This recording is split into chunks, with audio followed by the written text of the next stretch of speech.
Pinaulanan nga namin ng pera ang labahan namin ni Norme para maging masaya naman ang New Year ni Mama. Siya kasi naglalaba ng mga labahan namin ni Norme tuwing andito siya sa bahay. Oh, Ma. Labahan. Malaba na karon.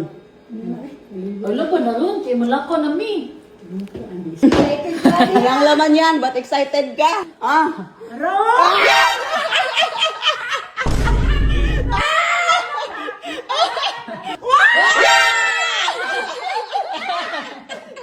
Ayan! Oh, yan!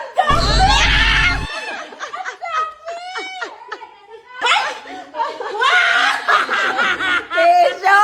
Oh. Ayan!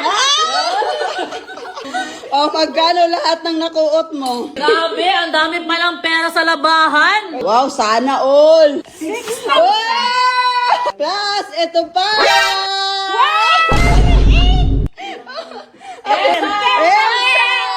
Maglalaban na lang ako, May. Wag na. 10,000 na lang ako titira. Ah, dito na lang daw siya, tito. Parang may hindi siya nakuha, May, sa labahan. Uy. Oy. Oy. Naung, yun yung kwarta kong inahanoy.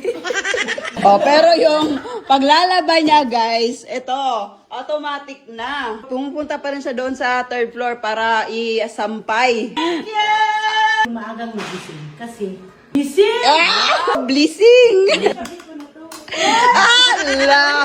Antika, makalabaon!